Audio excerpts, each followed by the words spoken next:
He spent 8 months rebuilding that van with his bare hands. Every weekend, every late night after his daughter fell asleep, every dollar he could scrape together after the bills were paid. It was supposed to be his trip, his silence, his reset, the one thing in 3 years that belonged only to him. Then his neighbor climbed in. She didn't ask. She didn't explain. Ava Sterling, the woman who wore pressed blazers to check her mailbox and once sent a formal email to complain about his parking, just threw a bag over her shoulder and got in like she'd been invited. Mason stood there with his coffee going cold, staring at her through the windshield. He should have said no. He didn't. Like this video and drop your city in the comments. I want to see how far this story travels. The alarm went off at 5:14 a.m., and Mason Reed was already awake. He'd been lying on his back in the dark for 20 minutes, staring at the water stain on the ceiling that he kept meaning to fix and never did, listening to the neighborhood slowly come alive. A dog barking 2 streets over, the distant sound of a garbage truck making its rounds, the particular silence of a Tuesday morning that hadn't decided what it wanted to be yet. He didn't move right away. He let himself stay in the stillness for a minute because he knew once he got up, the day would start moving and it wouldn't stop. That was the thing about his life. It didn't have a pause button, hadn't had one in 3 years. 3 years, 2 months, and about 11 days if he was being honest. He wasn't usually this precise about the timeline, but lately he'd been keeping count without meaning to. Small internal tallies of how long since everything shifted. How long since his life stopped being the one he'd planned and became the one he was actually living. He sat up, rubbed his face. The room was dark except for the faint early light coming through the gap in the curtains, and in that light he could see the duffel bag packed and sitting by the door. The road atlas he'd picked up at a gas station 2 weeks ago folded open to the southwest. The small cooler he'd prepped the night before with sandwiches, a 6-pack of decent beer, and the leftover pasta his daughter Lily had requested he not eat before she got home from her mom's. He was going to eat the pasta. He'd already decided. Mason Reed was 32 years old. He stood 6'1", though he rarely stood fully upright anymore. Something about the past few years had given him a permanent slight hunch, like a man bracing for the next thing to go wrong. He had dark brown hair that needed a cut, a jaw that was perpetually 3 days from a shave, and hands that looked older than the rest of him from years of working with them. He was the kind of guy that people described as solid, dependable, the one you called when something broke. He fixed things for a living, HVAC systems, mostly, though he'd branched into general contracting when the work allowed. He was good at it. Not passionate, but good. There was a difference, and he'd made his peace with it. The van was in the driveway. That was the part he was still allowing himself to feel genuinely good about. He'd found it 18 months ago on a salvage lot outside of town. A 1987 Ford Econoline that looked like it had been driven through a war zone and then abandoned in a field. The previous owner had used it to haul landscaping equipment. It smelled like gasoline and cut grass and something else he never fully identified. The engine turned over, but barely. The rear left wheel well was rusted through. The interior was gutted down to bare metal. He'd paid $400 for it and towed it home on a borrowed trailer. Lily had looked at it and said, "Dad, that's a garbage van." She was 8 at the time. She was not wrong, but Mason had seen something in it. Not in a romantic way. He wasn't that kind of person. More like the way a mechanic looks at a broken engine and already sees it running. He'd looked at the van and thought, I can fix that. And then, almost immediately after, I want to fix that. That second part was unusual. He didn't often want things. He'd spent the next 18 months fixing it in every spare hour he had. Weekends mostly, after Lily was in bed, sometimes in the dark with a work light clamped to the hood. He'd rebuilt the engine, replaced the transmission, welded new steel into the wheel wells, installed a basic sleeping platform in the back with a foam pad and a storage drawer underneath. He'd put in a small ventilation fan, a fold-out table mounted to the wall, 2 LED strip lights on a battery pack. He'd painted the exterior a faded olive green, not because it was stylish, but because that was the only quart of exterior paint he found on clearance that wasn't rust orange. It wasn't beautiful. It was functional. It was his. The plan. And he'd been circling it for months, building it up slowly the way you do when something seems too good to actually happen, was 3 weeks. Northwest through the high desert, up into Utah, maybe crossing into Idaho if the mood was right. He'd mapped out a loose route with the atlas, no reservations, no itinerary. Just the van, the road, and nobody asking him for anything. Lily was going to spend the 3 weeks with her mother, which had taken 3 separate conversations to arrange and one heated phone call that he preferred not to replay in his head. But it was arranged. Lily was excited, actually. Her mom had promised a trip to the coast. Mason was happy for her, and also extremely relieved that the logistics had actually come together. He'd given notice at work. 2 weeks before, he'd sat down with his boss, a heavy-set man named Dave, who had the energy of a disappointed football coach, and said he was taking personal time.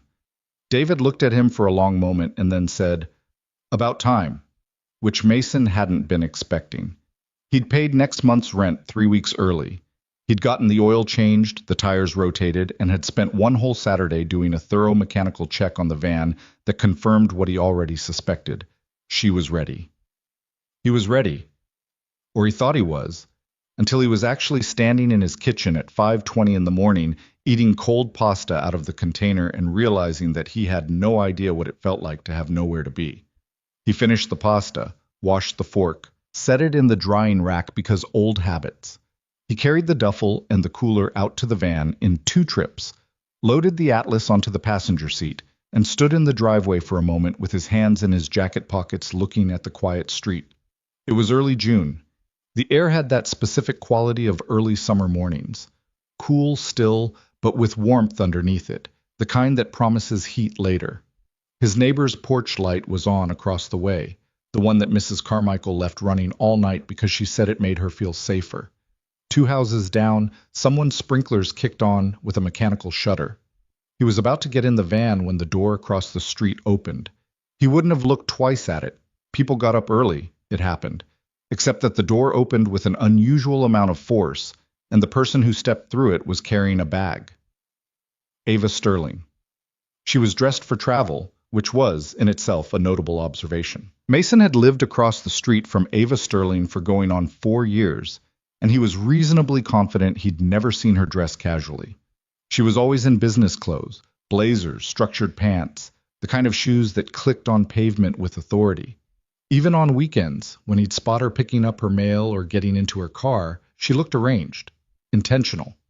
This morning she was wearing dark jeans, a gray pullover, and boots that had actual scuffs on them. Her hair was down, which was also unusual. She was normally a ponytail or bun person. She was standing on her porch looking at her phone, one hand gripping the strap of a bag that looked hastily packed. The top wasn't fully zipped, and something that might have been a jacket sleeve was escaping from one corner. Mason watched her for a second. They were not technically friends. They were neighbors in the way that people who live across from each other for years become neighbors. They waved. They'd exchanged phone numbers in case of emergencies. She had once knocked on his door to let him know his truck was about to get a parking ticket, and he had once retrieved her recycling bin from the middle of the street after a windstorm. That was the extent of it. She was successful. That much was publicly known. He'd gathered, over the years, that she ran some kind of tech or finance company. He was fuzzy on the details. And that she worked the kind of hours that meant her car was regularly leaving at 7 a.m. and returning past 9 p.m. She had a nice house. A cleaner came on Thursdays. She got a lot of packages. She looked up from her phone and saw him standing in his driveway. They both paused for a moment in that awkward way of neighbors who weren't expecting to cross paths. "Hey," Mason said. "Because what else do you say at 5:20 in the morning?" "Hey," Ava said. There was a beat. "You going somewhere?" he asked, because she was visibly going somewhere and pretending otherwise would have been strange. She looked down at the bag in her hand as if slightly surprised by it herself. "I was going to try to get to the airport," she said. "There's a flight to—" She stopped, frowned. "It's stupid. Never mind." "Okay," Mason said. But she didn't move. She stood on her porch with the escaping jacket sleeve and her scuffed boots, and looked at the van behind him. The way people look at things they're not sure are real. "Is that the van?" she asked. "The one you spent 18 months on?" He looked back at it. "Yeah." "What?" "You're leaving today. That's the plan." She was quiet for a moment. Then, in a tone that sounded like someone trying very hard to sound casual, "Where are you going?" "West, mostly. Utah, maybe. No real plan." "How long?" 3 weeks.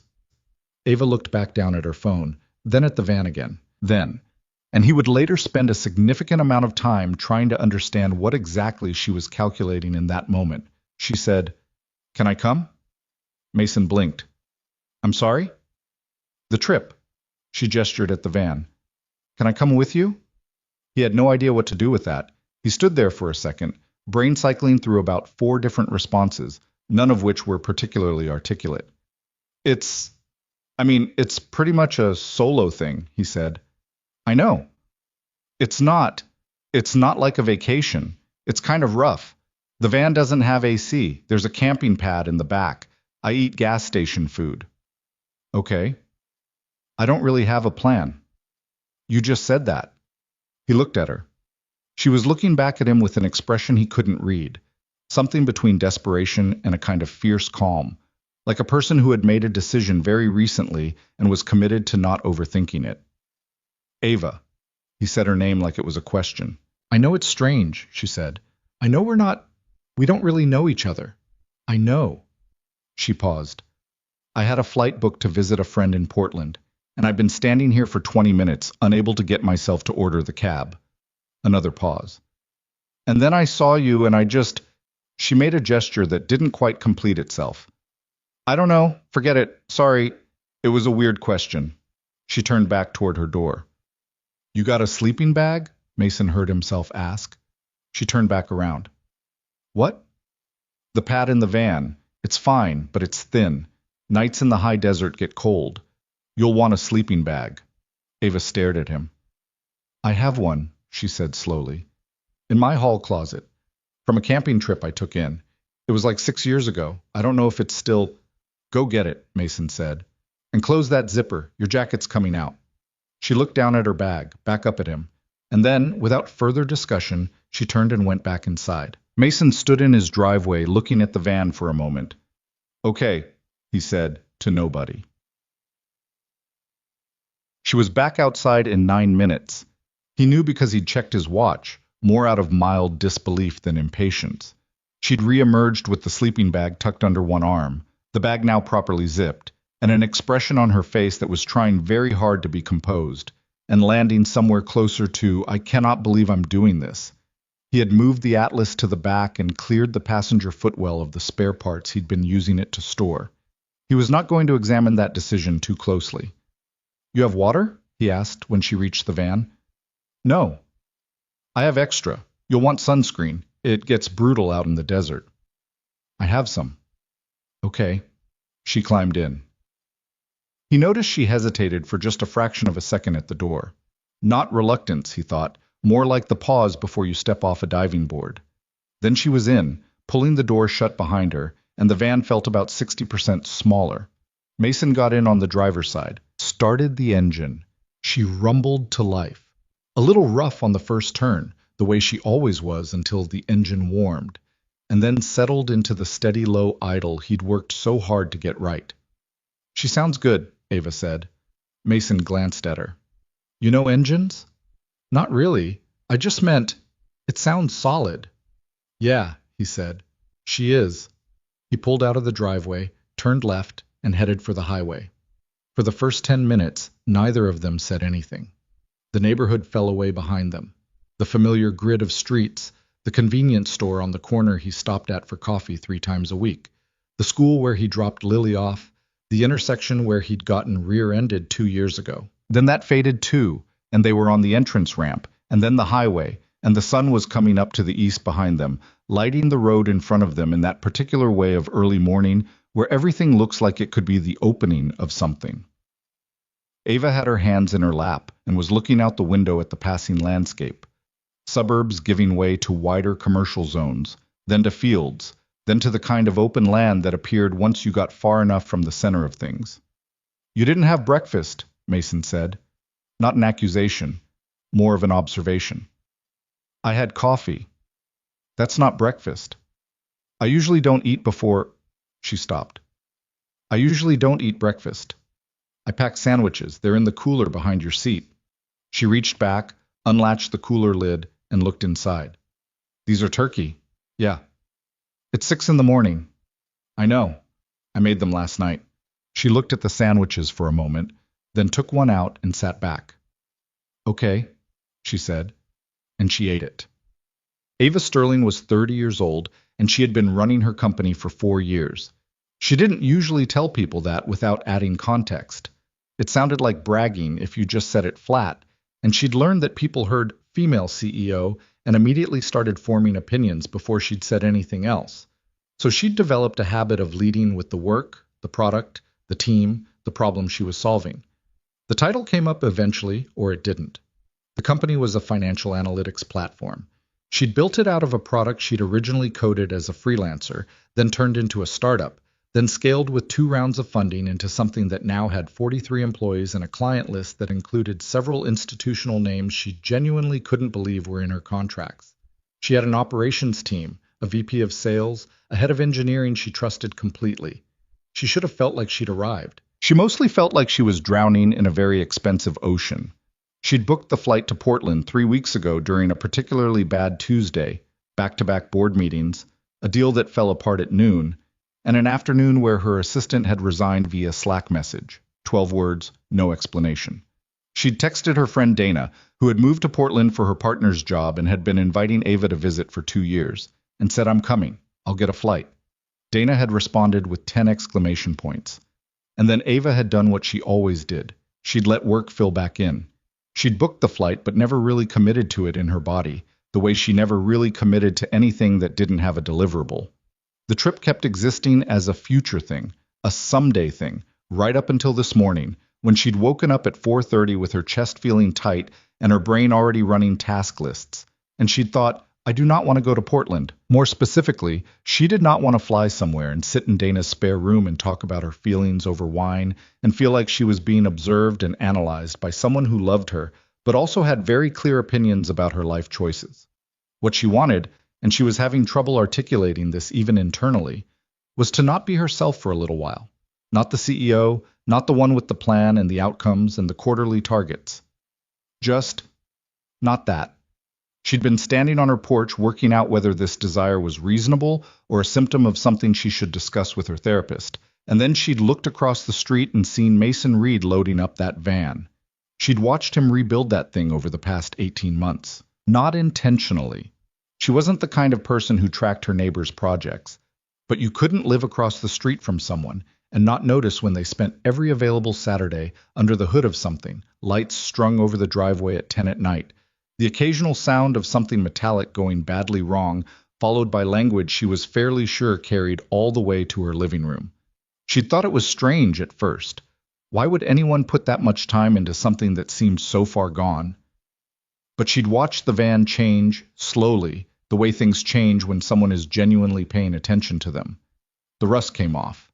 The new paint went on. The back doors got rehung so they actually closed properly. She'd thought about knocking on his door once, maybe 6 months ago, to ask about it. She hadn't, because she was constitutionally bad at conversations that didn't have an agenda. But standing on her porch this morning, watching him load the cooler with the quiet efficiency of someone who had prepared for this, she had felt something she hadn't felt in a long time. She wanted to go, not to Portland, not to a meeting, not to any place that was a destination in the normal sense. She wanted to go wherever that van was going. And she'd asked him before she could talk herself out of it, which was, come to think of it, the most impulsive thing she'd done in probably 4 years. Around 9 in the morning, they stopped at a gas station outside of Flagmore, a blinking light kind of town, more storage facilities than storefronts. And Mason filled the tank while Ava went inside and came back with 2 large coffees and something wrapped in plastic that turned out to be a breakfast pastry of indeterminate age. "Thank you," Mason said, taking the coffee. It was $2. She looked at the pastry. "I don't know why I bought this.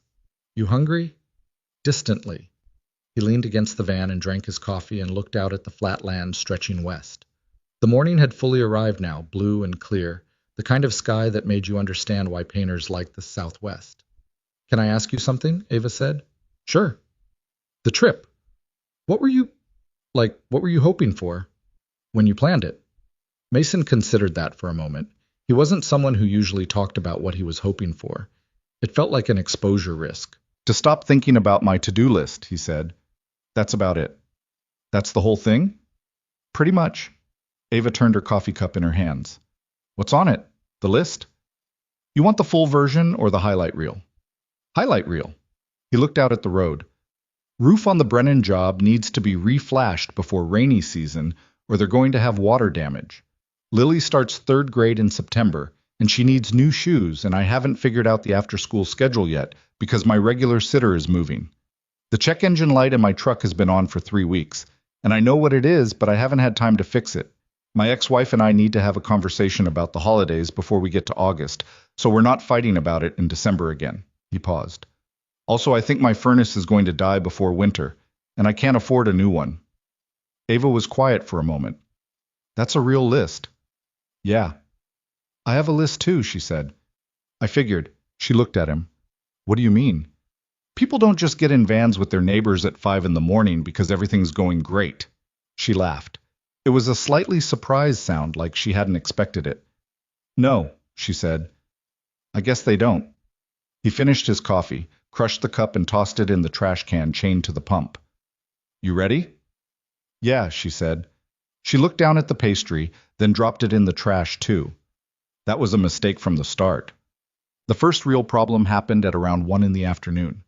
They were on a 2-lane state highway, somewhere in the open red dirt country, the landscape having gradually transformed from scrubby plains into something more dramatic, flat-topped mesas on the horizon, patches of juniper, the kind of terrain that looked like it was designed to make you feel small. The road was mostly empty. Mason had found a radio station playing old country, not the new stuff, actual old stuff, Merle Haggard and Waylon Jennings. And Ava had been looking out the window and not complaining about the music, which he appreciated. The temperature gauge began moving, not spiking, not yet, just edging upward past the normal range the way it sometimes did on long climbs. Mason watched it out of the corner of his eye, willed it to settle. It didn't settle. Is that supposed to do that? Ava said. She was watching the dash. No. What does it mean? It means we're overheating. I was already scanning the road ahead for a place to pull over. Is that bad? It's not great. He spotted a wide gravel shoulder about a quarter-mile ahead and guided the van toward it, keeping his foot easy on the pedal. Don't panic. I'm not panicking. You sound panicked. I sound concerned. Those are different. He got the van onto the shoulder and killed the engine. Sat for a second. What do we do? Ava asked. We let her cool down. Don't open the hood yet. Okay. Could be the thermostat, could be coolant, could be the water pump. He ran through the list in his head, already feeling around for what was most likely. I checked everything before we left. This might just be the heat. It's hotter than I expected out here. It's like 93 degrees. Yeah. They sat. The van ticked and settled. A semi passed them going the other direction, the blast of wind rocking them gently, after 15 minutes. Mason got out and walked around to the hood, unlatched it, and propped it up. Ava got out too and stood beside him, arms crossed, looking at the engine the way people look at something in a foreign language, aware that there's information there, unable to access it. You know what you're looking for? She asked. Yeah. He was already checking hoses, the radiator cap. Still hot. He waited. The coolant reservoir. Reservoir's low. He straightened. I've got a jug of coolant in the storage drawer. That's probably it. You packed extra coolant. I packed extra everything. He was already going around to the back doors. That's surprisingly reassuring. I fix things for a living. I know how things break. He found the coolant, came back, and crouched by the front of the van. Do me a favor. Hand me the rag from the toolbox. It's in the cabinet on the driver's side wall. Green lid. She went and got it without argument, which he noted. Some people asked clarifying questions when you were in the middle of something. She didn't. He carefully opened the radiator cap with the rag, let it breathe, then topped it off and checked the hoses one more time. Nothing cracked. Nothing obviously wrong. Try running with a little less AC, he said, then caught himself. Oh, right. We don't have AC. I noticed, Ava said. About 90 miles ago. He looked at her. She had a thin sheen of sweat at her hairline. You could have said something. What would you have done about it? Nothing, but I would have known. She raised her eyebrows. That's not a very satisfying answer. It's an honest one. He lowered the hood. They stood in the gravel shoulder with the engine still, and the desert stretching out in every direction, the kind of silence that exists in places where there's no infrastructure to make noise. You want to eat lunch? Mason asked. Ava looked around at the absolute emptiness surrounding them. Here? I've got sandwiches.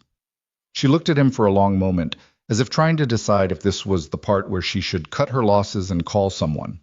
Then she said, Sure, why not? They sat on the back bumper with the doors open and ate turkey sandwiches in the heat, while a red-tailed hawk made slow circles somewhere overhead. It was not a comfortable situation. It was, Mason had to acknowledge privately, kind of okay.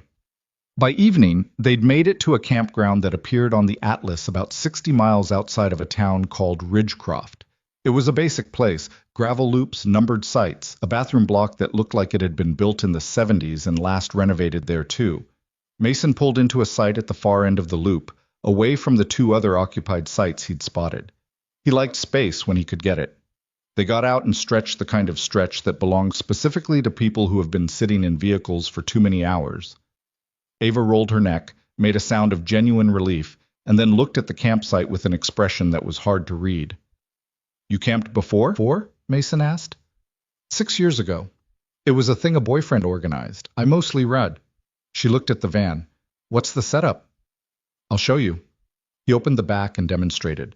The sleeping platform, the storage underneath, the fold-out table, the lighting. He explained where the water jug was, how the ventilation fan worked, how to position the back doors to catch a breeze without them swinging in the wind. Ava stood in the open doorway and took it all in with the focused attention of someone in a meeting, and he had the odd feeling she was mentally filing each thing for later retrieval. Where do you sleep? She asked. Same place. It's a full platform. There's a divider pillow in the storage. I didn't pack it for... It wasn't meant to be. He stopped. I'll sleep in the front seat, she said. You won't. You'll be miserable.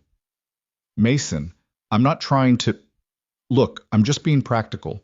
The platform is big enough. It's not weird. It's a van, not a hotel. He pulled out the divider, a long foam cylinder he'd made specifically for when Lily stayed over so she could have her own side. There. Ava looked at the foam divider for a moment. This is your daughter's, she said. Yeah. She didn't make it awkward. She just said, okay, and climbed in to unroll her sleeping bag. They made a fire in a provided ring using wood from a self-serve box by the camp entrance, $5, honor system. Mason made camp coffee with a small percolator he'd packed, and they drank it sitting in the 2 folding chairs he'd brought, which were not particularly comfortable but were better than the ground. The sky out here was a thing. Mason had camped enough to know it would be, but knowing it and actually sitting under it were different. The stars came out in force once the last light faded. Thick bands of them, the Milky Way visible as an actual smear of light, not just a vague brightening of the dark. Ava had her head tilted back and was looking at it with an expression he hadn't seen on her before. Something open in it, less composed. I forgot it looked like this, she said. The sky? I live in the city, light pollution. She shook her head. I actually forgot. Mason drank his coffee. How long have you been running the company? He didn't usually ask personal questions, but out here, in this much dark, it felt less like prying. She brought her gaze down. 4 years? 3.5 officially since we incorporated. Is it what you wanted it to be? She was quiet for a bit, long enough that he wondered if he'd pushed wrong. I wanted to build something real, she finally said. And I did. The product works. People use it. We're profitable, or close enough to comfortable. She poked at the fire with a stick. But somewhere around year 2, it stopped being about building something and started being about protecting something. And those are really different feelings. Yeah, Mason said. I get that. She looked at him. Do you? I started my own business when I was 26. Thought I was going to grow it into something. Hire a crew, expand the service area. By year 2, I was so busy putting out fires I'd stopped building anything. He paused. Then Lily happened, and I had to scale back anyway. Her mom left? We separated. It wasn't her fault, it wasn't mine, it was just something that didn't hold together under pressure. He said it in the way of someone who had worked very hard to arrive at a neutral framing. She's good.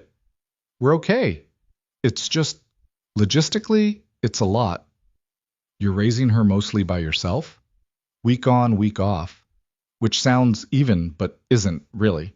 I'm the one who stays in the same house. She keeps her stuff at my place. I'm the constant. He shrugged. Which is fine. I don't say that like it's a burden. I just mean my life has to be stable even when everything else isn't. Ava was looking at him with that same focused expression from before. When's the last time you did something just for you? Mason thought about it. I'm doing it right now, he said. Supposedly. She let that land, then she looked back up at the sky. Me too, she said. Supposedly. The fire popped. An owl called somewhere in the distance. The stars didn't move, which was the thing about them. All that light just sitting there, completely indifferent to whatever was happening down below. Mason finished his coffee. We should get some sleep. I want to be on the road by 7. Okay, Ava said. She didn't move right away. She stayed looking at the sky for another minute, long enough that he stopped waiting for her. He was putting the chairs away when she finally stood, and what she said was so quiet he almost missed it. Thank you for letting me come. He looked back at her. She was looking at the fire, not at him. Sure, he said, because he didn't know what else to say, and because somewhere between the overheated engine and the turkey sandwiches and whatever that was she'd said about protecting things, he had stopped thinking of this as a solo trip that had been interrupted. He didn't examine that too closely. The fire went to coals. They turned in. The desert settled around them, cool and dark, and full of whatever the desert is full of when no one's paying attention. And the van, his van, the one that had taken 18 months and most of his spare change and more than a few moments of honest doubt, sat in the dark with the two of them inside it, pointed west, waiting for morning. The second morning started with rain. Not a dramatic storm, not yet, just a low gray sky that had moved in sometime before dawn, and a thin persistent drizzle that had soaked through the screen of the ventilation fan and left a damp spot on the sleeping platform about the size of a dinner plate. Mason discovered it when he reached back in his sleep and found cold, wet foam. He lay there for a moment, listening to the rain tap on the roof. Then he heard Ava shift on her side of the divider, and he remembered, again, the way he'd kept remembering in small increments since yesterday morning, that he was not alone. It's raining, she said. She was awake. Yeah. Has it been raining long? Don't know, just noticed. He sat up, ducked to avoid the low ceiling, and looked out the front windshield. The campground had that particular look of a place that hadn't expected weather. The fire ring was a pool of gray ash water. Someone 2 loops over had left a lawn chair out, and it had blown onto its side. He checked his phone. 6:03. No service, but the weather app had cached a forecast from yesterday. Isolated thunderstorms possible. High 79. Isolated, he muttered. What? Nothing. He climbed into the driver's seat and checked the sky properly. The gray went all the way to the horizon in every direction. This wasn't isolated. This was a system that had settled in with intention. Ava came forward too, folding herself into the passenger seat with her sleeping bag wrapped around her shoulders like a very expensive cocoon. Her hair was loose and slightly flattened on one side from sleep. She looked at the campground through the wet windshield. So, she said. So, Plan B? Working on it. He pulled out the atlas and spread it across the steering wheel, which was not ideal but functioned. He found their location, roughly, and traced the routes ahead. The road they'd been planning to take cut northwest through open country for the next 60 miles before hitting any real towns. Open country in a rainstorm with a van that had already shown a temperature sensitivity was not his preference. There's a town called Dunmore about 40 miles east, he said, or we push through and hope it clears. Ava leaned over and looked at the atlas. She smelled like sleep and whatever lotion or shampoo she used, something neutral and clean. He focused on the map. What's your gut? She asked. My gut says push through. My head says that's stupid. Go with your head. That's not usually what people say. I'm not usually in a van in the rain with a temperature gauge that did weird things yesterday. She pulled the sleeping bag tighter. Dunmore. He looked at her. She was looking at the map. Yeah, he said. Dunmore. He started the engine. They drove through the rain with the wipers working at full speed and the defroster doing its best against a windshield that wanted to fog. The highway was mostly empty, occasional trucks throwing up sheets of spray, one other van going the opposite direction that Mason watched with the particular solidarity of someone who recognized a fellow traveler in bad conditions. Ava had made coffee, or attempted it, She'd found the percolator in the cabinet and the camp stove, and after what sounded like a significant amount of quiet struggle in the back, she'd passed a cup up to the front that was extremely strong and slightly over-extracted but genuinely hot. "Is it terrible?" she asked, settling back into her seat. Mason drank it. It was, objectively, not great. "It's fine." "It's not fine, I could tell from the smell." "It's hot. That's what matters." She looked down at her own cup. "I don't actually cook or make coffee. My kitchen has a very expensive espresso machine that I use twice a day, and that's genuinely the full extent of my domestic capabilities." "That tracks," he said. "What's that supposed to mean?" "Nothing. Just, you seem like someone whose environment is very controlled." He glanced at her. "That's not an insult." She considered this. "It's a little bit of an insult." "Maybe 10%. She almost smiled. He caught it before she put it away. They made it to Dunmore by 8:30. It was a small flat town with a main street that had the look of something that had once been more and was working out how to be less. A diner, a hardware store, a pharmacy with hand-lettered signs in the window, a bar that was clearly not open yet but had its neon sign on anyway, a laundromat, a motel with a vacancy sign. Mason parked in front of the diner and they ran from the van to the door with their jackets over their heads, which did basically nothing against the rain, and resulted in them arriving inside looking like people who had misjudged a situation, which was accurate. The diner was warm and smelled like bacon grease and coffee and something sweet, pancake batter maybe. There were 4 other customers, 2 men in work jackets eating at the counter, an older woman reading a newspaper in a booth by the window, and a guy about Mason's age in the corner who was staring at his phone and had the look of someone waiting out something. A woman in her 50s with short silver hair and an apron that said Bev's came out from behind the counter. She looked at them the way locals look at wet strangers. Not unwelcoming, just assessing. "Sit anywhere," she said. "Coffee?"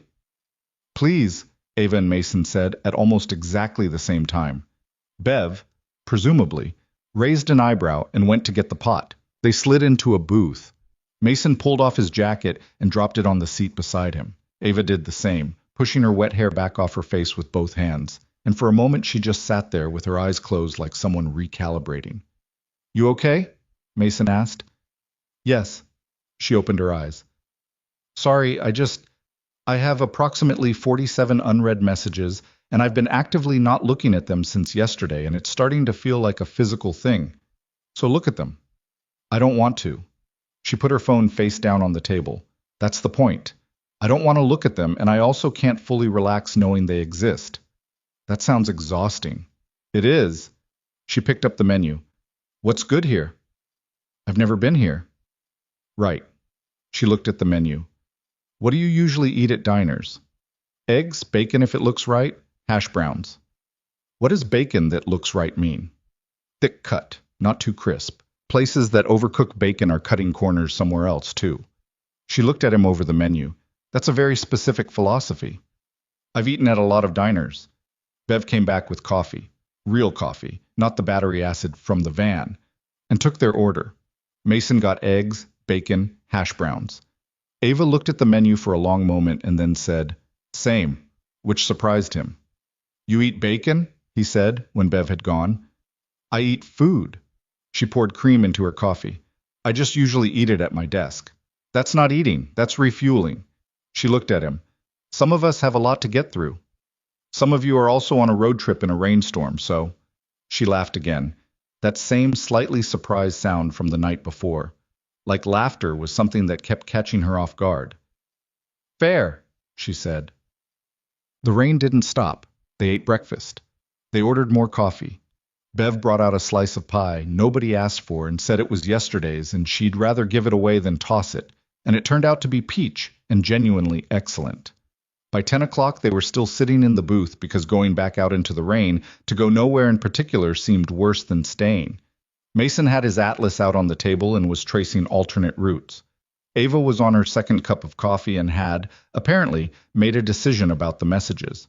She was working through them with the focused intensity of someone diffusing something, responding quickly, and then putting the phone down between each one like she was rationing herself. "Is it bad?" he asked. She looked up. "2 things that needed me, the rest noise." She set the phone aside. My VP of operations handled the real stuff. He always does. She paused. He handles most things, honestly. I've been wondering lately why they still need me. They probably do. Maybe. Or maybe I've built something that runs well enough that my main function now is just being the name on the door. He looked at her. That sounds like something you'd say when you're tired. I'm always tired. That's also something people say when they haven't slept right in a while. He checked the rain through the window, still coming. When did you last take real time off? She thought about it. Actually thought about it, which he took as a sign the answer wasn't recent. I went to a conference in Barcelona 2 years ago. I had one afternoon free. That's not time off. I walked around for 3 hours and ate tapas alone and then answered emails in the hotel bar. Ava. I know. She looked out the window. I know. He pushed the atlas toward her and pointed to the route he'd been considering. Northwest, passing the open desert for a while, and moving toward higher terrain, the red rock country he'd had his eye on since before he'd even finished the van. If the rain clears by early afternoon, we can still make decent time. There's a campground here. He tapped the map. That's got a shelter structure, less exposed than last night. She studied the map. He noticed she oriented herself quickly, found the roads, traced the distance, made mental calculations without needing to be walked through the scale legend. You read maps, he said. I read everything. She glanced up. Is that our problem? No, it's... My ex-wife hated maps. She'd look at one for 30 seconds and hand it back. Said they made her anxious. Maps don't make me anxious. Uncertainty makes me anxious. Maps reduce uncertainty. He thought about that. Yeah, that's well put. She looked at him. Do you miss her? The question landed simply, without the awkward softness people usually wrapped that particular question in. He appreciated that. Not the way you'd think, he said. I miss the idea of what we were going to be. I don't really miss the actual... He stopped, reorganized. We wanted different things by the end, both of us. It just took us too long to admit it. How long were you married? 4 years. 3 good, 1 bad. And then Lily. Lily was in year 2. She's the best part of all of it. He said that without any qualifier. It was just true. She's going to call me tonight if she can get signal. She always finds a way. Something shifted in Ava's expression. Something that wasn't quite envy, but was related to it. A kind of recognition. You wanted kids? He asked. She was quiet for a moment. I told myself no for a long time. The company, the timing, the logistics. She turned her coffee cup. But I think I was just scared, and then scared became habit. She stopped. Sorry, I don't usually talk about that. You don't have to.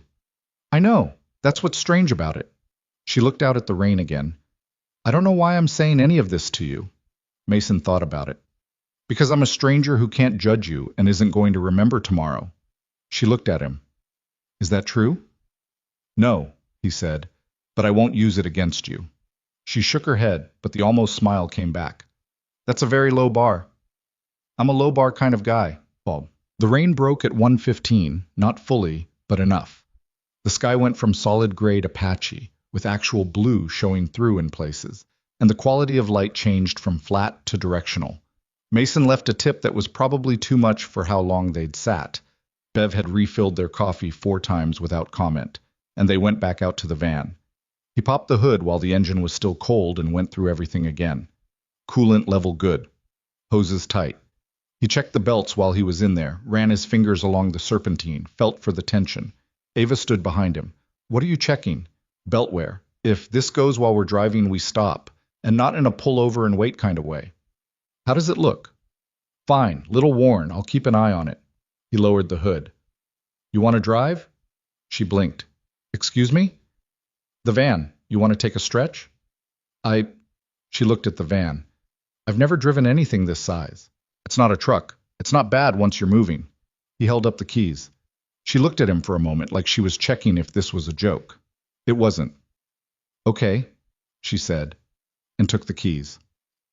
She drove for about an hour and a half, and she was better at it than he expected. Cautious at first, staying well below the speed limit, hands at a careful 10 and 2.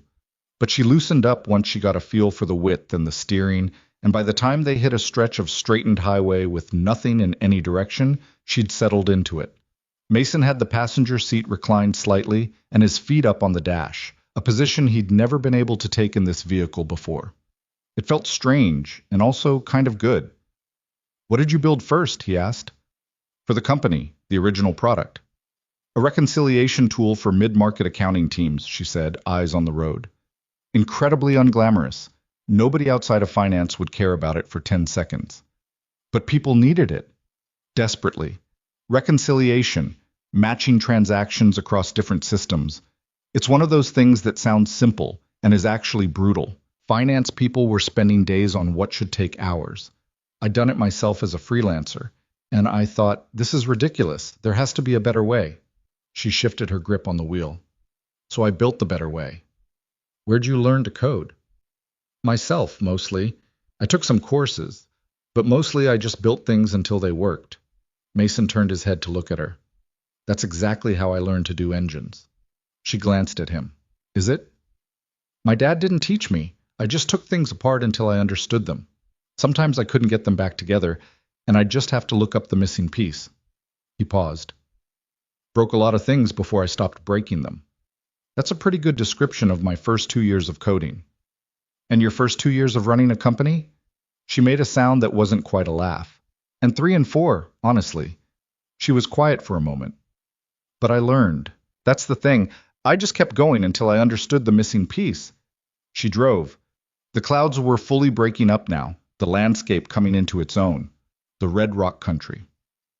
Mason had been looking forward to was arriving, the mesas getting more defined, the colors in the stone layering from rust to orange to the particular purple-brown that showed up only in certain lights. It's beautiful, Ava said. Yeah. This is why I wanted to come out here. She was looking at the terrain with the same open expression he'd caught on her the night before, under the stars. Something in her that the city had been sitting on top of, easing up. You should have come out here sooner, she said. Not as criticism, more like an observation. Couldn't leave Lily. What about when she's with her mom?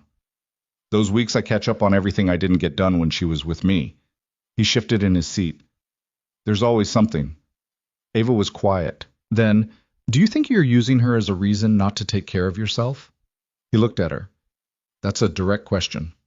I'm sorry, No, you don't have to apologize. I'm just... He thought about it, actually let himself think about it, which was more uncomfortable than expected. Probably. Sometimes. It's easier to say I can't do something because of someone else than to say I don't feel like I deserve it. The words came out before he'd really decided to say them. He heard them sitting in the air of the cab and had a brief urge to take them back. Ava didn't make a noise about it, didn't pivot to reassurance, she just let it exist. After a moment she said, I do that too, just with work instead of Lily. He nodded. The highway stretched ahead. The rock walls on either side of them glowed in the afternoon sun. Somewhere about 30 miles out, a hawk was doing what hawks do in thermals, and Mason watched it for a second, that easy suspended circle, and thought about what it cost to stay still versus what it cost to move. The campground was in a canyon, not a dramatic canyon, not the tourist kind with gift shops and overlook points.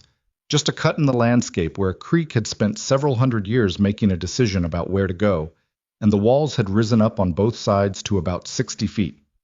Cottonwoods along the water, flat sites cut into the red dirt, and a shelter structure at the far end, a log post roof over a concrete pad with a couple of picnic tables and a fire ring underneath it. Basic, functional. Perfect, Mason said. They set up under the roof with the van parked alongside, and when the afternoon storms came back, rolling up from the south, lightning far off, the kind of weather that couldn't quite make up its mind, they sat dry under the overhang and watched it. Mason had found, in a gas station 2 towns back, a pack of cards, probably the most reliable piece of technology available for exactly this situation. They played rummy on the picnic table while the rain came and went, and it turned out Ava played cards the way she apparently did most things, with attention and without obvious tells, which meant she beat him 3 games straight before he adjusted. You're counting cards, he said. It's rummy. There's nothing to count. You're tracking what I've drawn. You are also doing that. I'm doing it badly. She set down a sequence and knocked. He was left holding a fistful of points. Maybe, she said. He reshuffled. Where'd you grow up? Ohio, small town outside Columbus. You? Tennessee. Outside Nashville, technically, but I tell people Nashville because nobody knows the actual town. What was it like? Quiet. My dad worked at a factory. My mom taught school. We weren't struggling, but we weren't comfortable either. That in-between zone where everything required planning. He dealt the cards. I left at 18. Thought I was going to go somewhere specific. Ended up just moving around for a while, landing here eventually. What's here? She asked. Where we live. Right, but how did you end up there specifically, of all places? He picked up his hand. Lily. Her mom's family was here. When they separated, I stayed because Lily stays. Simple. You gave up where you lived for her. I didn't have strong ties to it. It wasn't a sacrifice. He looked at his cards. She's my kid. You do what you do. Ava studied her hand. My parents didn't do that. My mom left when I was 12. Just decided she wanted a different life and went to it. She said it in the flat way of someone who has processed something for a long time. My dad did fine. He was steady. But steady is a weird thing to grow up with after loss. It can start to feel like distance. Mason didn't say anything immediately. He picked up a card from the pile. Is that why you're hard to read? He asked. She looked up from her cards. What? You're not easy to get a sense of. You're controlled, efficient, hard to tell what's going on underneath. He watched her. I wondered if it was just personality or if it was something built. She was quiet for a moment. A long one. Probably both, she said. He nodded. Fair. They played. The rain came down on the roof above them, and the creak noise rose, and somewhere in the canyon walls something was moving. Probably just a bird, probably just the wind in the cottonwoods, and the sound of it filled the space between them. Later, after the rain had settled into a fine mist and the fire had burned down to coals, Ava was washing their plates at the camp spigot when Mason's phone buzzed. The service had been spotty all day, but something had gotten through. He looked at the screen. A photo from his ex-wife, Lily, at what looked like a beachside restaurant, holding a very large plate of something, grinning with two of her front teeth still growing in. The caption said, "She says to tell you she found the ocean, and it's better than she expected." He looked at it for probably longer than necessary. Then he turned the phone so Ava could see it. She leaned over, her hand still slightly damp, and looked at the screen. Something moved across her face. That thing that wasn't envy, that recognition. She looks exactly like you, Ava said. People say that. She's got her mom's eyes. She's got your jaw. And that expression. Ava looked at him. Like she's pleased, but she's not going to make a big deal about it. Mason laughed. A real one. The kind that didn't show up often enough. Yeah, that's her. Ava handed the plates back to him to dry. They worked for a minute in the comfortable silence that had been developing between them. Not the awkward silence of strangers, but the useful silence of two people who had been in a small space together long enough to stop needing to fill every gap. You're a good dad, she said, not looking at him. He set the plates in the cabinet. I'm a tired dad. Those aren't mutually exclusive. She closed the spigot and straightened. In my experience, the tired ones are usually the ones trying the hardest. He didn't answer, but he heard it. The mist had softened to almost nothing. The canyon walls had gone dark, and the cottonwoods were doing that particular sound they do in low wind, a papery traveling sound that moved through the camp and disappeared. Mason leaned against the van and looked at the sky, which was clearing again, the stars coming back piece by piece. We need gas tomorrow, he said. Okay. And I want to get to the ridge overlook before noon. The light's better in the morning. Okay. And we need more food. I miscalculated slightly. We can stop somewhere. She was quiet. Then, Mason. Yeah? I'm glad I came. He looked at her. She was looking at the emerging stars, and in the camplight her expression was the most unguarded he'd seen it. None of the careful composure, none of the CEO at the table steadiness. Just a person, standing in a canyon, saying a true thing. Yeah, he said. Me too. The ridge overlook was worth the early start. Mason had gotten them up at 6, made coffee, while Ava was still negotiating with consciousness in the back of the van, and had them on the road before the canyon had fully warmed. The drive up to the overlook was 12 miles of switchback on a graded dirt road that the van handled with more confidence than he expected. She climbed well, always had, the engine finding its rhythm on the inclines. When they got to the top and stepped out, neither of them said anything for a moment. The view was the kind that made language feel inadequate, not majestic in a postcard way. Messier than that, more honest. The canyon system spread out below them in layers, each ridge a slightly different shade of red and orange, and the particular dark brown that showed up when the rock was old enough. The morning light hit it at an angle that made everything look three-dimensional, like you could reach out and feel the texture of the stone. Shadows still pooled in the lower cuts. Up here the air smelled like pine and something mineral and cold. Ava had her arms crossed against the morning chill and was standing at the edge of the overlook with her hair moving in the wind, and she was just looking, not photographing, not narrating, just looking. Mason stood a few feet back and let her have it. He'd been here in his imagination for 18 months. This specific kind of moment, the payoff for all the late nights and greasy knuckles and the money that had been tight for longer than he let himself think about. He'd pictured it solo.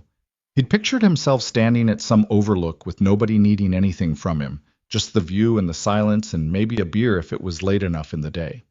This was different. Not worse, just different in a way he was still taking inventory of. "I've been to a lot of places for work," Ava said, without turning around. "Hotels in good cities, restaurants that take 3 months to book, views from high floors." She paused. "None of it felt like this."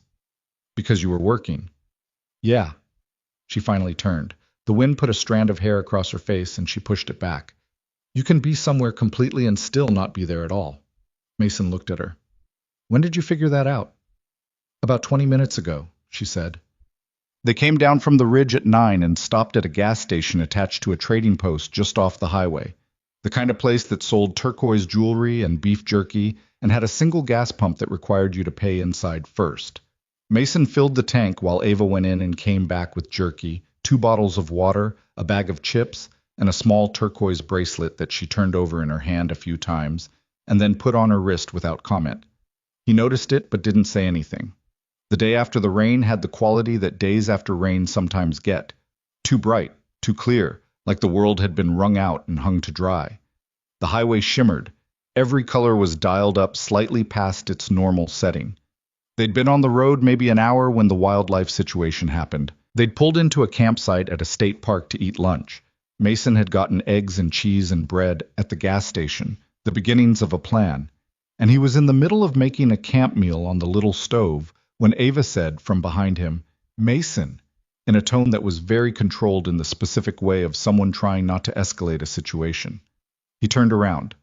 A raccoon, not small, not polite, had its front half inside the open cooler and was in the process of extracting a block of cheese with the focused determination of someone who had done this before. "Hey," Mason said. The raccoon looked at him, continued extracting the cheese. "Hey." He stepped toward it. It took the cheese and walked away at a pace that communicated something between indifference and contempt. Ava stood with both hands over her mouth. It looked right at you." "Yeah, they do that." "It took the whole block." He looked at the cooler. The raccoon had also, in the time it took him to turn around, gotten into the bag of chips and a container of leftover rice he'd packed from home. The chips were gone. The rice container was on its side, mostly empty, the lid several feet away. "That was our lunch," Ava said. "Half our lunch. I watched you pack that rice. That was at least 3 servings." "I know." She looked at him. He looked at the cooler. Then he looked at the tree line where the raccoon had disappeared with their cheese, already gone, already not coming back. He started laughing. It came up without warning, the kind of laugh that arrives when something is so specifically bad that it crosses over into absurd. He sat down on the picnic bench and laughed until his shoulders shook. Ava stared at him for a moment. Then she started too. That surprise laugh, but fuller this time, less held back. She sat down across from him and they laughed at the empty cooler and the rice container tipped on its side, and the absolute brazenness of a raccoon who had operated with more confidence than most people Mason knew. "We still have eggs," he managed, "and a quarter bag of jerky. We'll be fine." We are absolutely fine, she said, still laughing, wiping her eyes. The scrambled eggs he made on the camp stove, improvised without cheese, were not bad. They ate them with the remaining jerky and the chips that the raccoon had left, which were the bottom of the bag, mostly crumbs. Ava ate everything without complaint and declared it the best meal she'd had in 6 months, which was an exaggeration, but the spirit of it was genuine. What? Money got tight on day 5. Mason had budgeted carefully before the trip, but carefully had accounted for one person, not two, and the extra gas stops and the diner in Dunmore and the campsite fees and the additional food had added up faster than he'd tracked. He did the math in a parking lot outside of a small grocery store and arrived at a number that made him put his phone down and stare at the steering wheel for a moment. He wasn't broke. He was just closer to the edge than he liked to be when he was still 8 days from home. Ava came out of the store with 2 bags and loaded them in the back. She looked at his expression. What? Nothing, just recalculating. She looked at him the way she'd looked at the route map. Direct, no softening. Money? He didn't love admitting it. We're tighter than I planned for. I can cover it. I just need to be more careful about where we stop and what we... Mason, I have a card. You're not paying for the trip. This is my thing. You didn't plan for 2 people. That was my... He stopped. I invited you. You invited me as a joke and I took you seriously. That's on me. She didn't say it with any edge, just factual. Let me cover the food costs, at least. That's not... Why is this a problem? I make more money than you. That's not a judgment. That's just a fact. I have a card with enough runway to cover groceries and campsite fees for the rest of the trip without blinking. She held his gaze. Why does it bother you? He looked out the windshield. Because I'm the one who planned this. Because this is supposed to be my thing that I built and I can sustain. Because some part of me still needs to prove I can manage without help. He didn't say any of that. It just does, he said. Okay, she said. It just does. That's real. But I'm asking you to let it go for the next 8 days, because otherwise we're going to spend money you don't have on things we both need, and that seems worse than accepting help from someone who's offering it without strings. He sat with that for a moment. No strings, she said again. Quieter. Fine, he said. It cost him something, but he said it. Groceries and campsite fees. And coffee. And coffee. She nodded like a deal had been struck and got in the passenger seat. He started the engine. After a minute, he said, "Thank you." "Don't make it weird," she said, and opened the bag of groceries to assess what she'd bought. Day 6 was the best day. There was no particular reason for it. No dramatic scenery, no breakthrough conversation, nothing that would have made a highlight reel. They drove through country that had flattened out somewhat, the red rock giving way to wider valleys, and they stopped at a roadside spot to eat lunch at a picnic table and ended up staying for 3 hours. They talked. That was the whole thing. They talked in the way that only happens when there's no deadline attached. Sprawling, sideways conversation that started in one place and ended somewhere completely unrelated. Ava asked him about the worst job he'd ever had. He told her about 2 weeks working in a meatpacking plant at 19, the smell of which he swore had never fully left his memory. She told him about her first client pitch, which she'd done in a borrowed blazer 2 sizes too big, and had spilled coffee on herself 90 seconds before walking in. "What did you do?" he asked. "I took off the blazer and did the pitch in just my shirt, which had a coffee stain on it. I thought it was over." She was picking at the edge of the picnic table. The client signed the next day, sent a note that said he appreciated that I didn't pretend it hadn't happened. "You didn't, did you?" I acknowledged it at the start. Said I'd had a complicated morning and that this was either going to be the best or worst pitch he'd seen, and I intended for it to be the former. She paused. He told me later that was the moment he decided. "That's a good story." "It's a true story." She looked at him. "What's your best job story?" He thought. "I had a client 2 years ago, older guy, retired engineer. His furnace died in January. I got out there same night, parts in the truck, had it running by midnight. He met me at the door with a thermos of soup and a check and said..." Mason stopped, smiled. He said, "Son, you're the first person in 20 years who showed up when he said he would." Ava looked at him. "That's a better story than mine," she said. "Different kind of good." "No. Yours is actually better, because his was about relief and trust. Mine was about salesmanship." She didn't say it self-critically, just honestly. He looked at her across the picnic table. She had sun on her face and the turquoise bracelet on her wrist, and she was just herself, out here, with none of the layers she'd arrived with. It had happened gradually. He couldn't have pointed to the exact moment. Somewhere between Dunmore and the canyon and the raccoon and the budget conversation, Ava Sterling had stopped being his neighbor across the street and become someone else. Someone he wasn't sure he had a category for yet.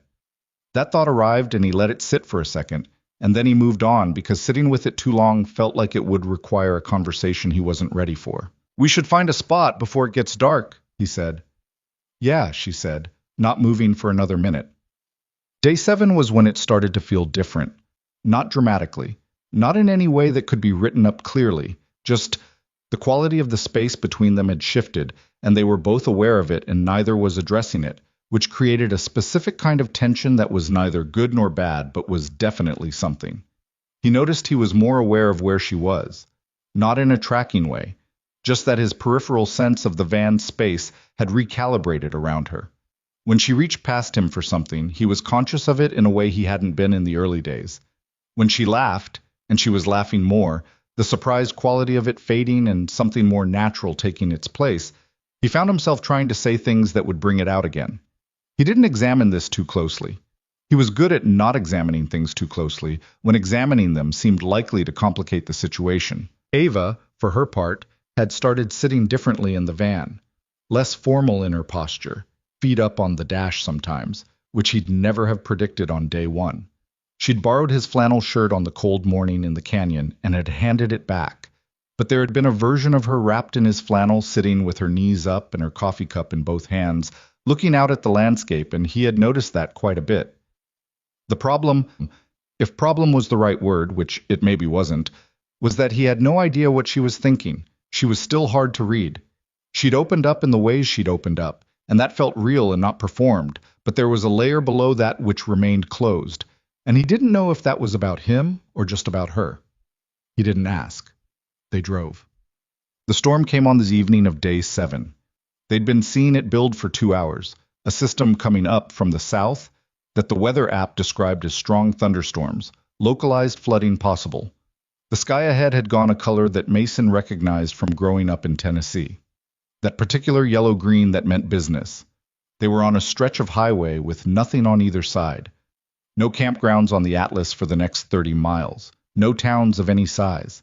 He drove through the first edge of it, the wind picking up and the van getting shoved sideways on the gusts in a way that required attention. Rain came in sheets, reducing visibility to what the headlights could find. "Are we stopping?" Ava asked, looking for somewhere to stop. That sign said Kellerton was 9 miles. "I saw it." He drove carefully, one hand steady, the other ready. The van was good in most conditions, but her height made her vulnerable to crosswind, and this wind was serious. He could hear something on the roof. Debris, maybe. Or just the rain hitting hard enough to sound like objects. "Mason!" "I see it." Kellerton turned out to be barely a town. A grain elevator, a closed bar, a church with a marquee sign half ripped off by the wind. But on the edge of it, visible through the rain, was a motel sign with 4 of its 6 letters still illuminated. Below it, in hand-painted letters on a plywood board, vacancy. He pulled in. The motel was a single-story L shape around a parking lot, 10 rooms maybe. The kind of place that had been built in the 60s and maintained just enough to stay standing. The office light was on. A woman in her 60s with reading glasses pushed up on her forehead looked up from a book when they came in through the door. "Storm," Mason said, which covered it. "Seen it coming all afternoon," she said. She pulled out a registration card. "1 room or 2? He and Ava both started to say something at the same time. He said, 2. She said, 2. So that was agreed. The woman looked at them over the rims of her glasses with an expression that was approximately the face of someone who had been around long enough to find people mildly amusing. 14 each, she said. She gave them rooms 4 and 5, adjacent. Mason took both keys and handed Ava hers in the parking lot, the rain coming down hard enough now that they were getting wet just standing there. "Thank you," Ava said, holding up the key. "For what?" "Getting us here before it got worse." He shrugged. "Go get dry." She went. He moved the van under the overhang by the rooms, not fully sheltered but better than nothing, and carried their bags in, splitting them on the stoop. Hers to room 5. His to room 4. Room 4 was clean in a basic way. Bed with a floral spread, a TV that probably got 4 channels, a bathroom with decent water pressure. He'd stayed in worse. He took a shower, changed into dry clothes, and sat on the edge of the bed listening to the storm work its way through. The thunder was close. Lightning strobed through the thin curtains at irregular intervals. Outside, the wind was doing something sustained and serious to the trees on the edge of the lot. He was looking at the atlas, half planning the next 2 days, when the knock came at the door. Ava was in dry clothes, different jeans, a soft-looking long-sleeve shirt. She'd washed her face, and her hair was down, damp at the ends. She was carrying a bag of chips from the vending machine down the hall. "I can't sleep," she said. "It's 8:30. "I know." She held up the chips. "And this is the worst selection I've ever seen in a vending machine. My only options were these, or something called Cheese Puff Extreme that I'm not willing to risk." He stepped back from the door. She came in, sat in the single chair by the window, and tucked her feet up under her, in the way she'd developed sometime over the past week. He sat back on the bed with the atlas. They were quiet for a few minutes. The storm outside was doing all the talking, rain against glass, the particular percussion of heavy weather settling in for the night. "I called my VP today," Ava said, "when you were in the shower earlier." He looked up. "How is everything?" "Fine. Completely fine." She looked at the chips without opening them. "He handled the 2 things I was worried about, and had already started on something I hadn't thought of yet." She paused. "He didn't need me for any of it. Is that good or bad?" "Both." She finally opened the chips. "I built a team good enough to run without me. That's success. That's the goal." She ate one. "And I've been treating it like proof that I've become irrelevant." "You're 30, Mason said. So? So you built a thing that works, and now you're ahead of schedule, and you don't know what to do with that." He set the atlas aside. "That's not a failure. That's just time you didn't expect to have." She looked at him. "When did you get insightful?" "I have insightful moments. They're not regular." She laughed. The thunder cracked directly overhead, close enough to feel, the kind that compressed the air, and she startled, the chips nearly going off her lap. "Sorry," she said, hand to her chest. "You okay?" "Yes, I don't like thunder. I know it's irrational." "It's not irrational. It's loud and it's close. That's a reasonable response." He looked at her. She had her left hand pressed against her sternum, the old posture of someone managing something. "You want to keep talking. It helps, usually." She looked at him across the narrow motel room. "Tell me something about yourself that you haven't told anyone on this trip." He thought about it. The real version of it, not the safe one. "I almost didn't rebuild the van," he said. "What do you mean?" "About 6 months in, I had a really bad couple of weeks. Lily got sick, work dried up for a stretch. I'd sunk more money into the van than I'd planned, and she still wasn't running right." He looked at the atlas. "I sat in the driveway at like 11 at night and thought, I should sell what I've got into this, cut my losses, pay down the debt." He paused. "I sat there for a long time." "What stopped you?" "Lily called.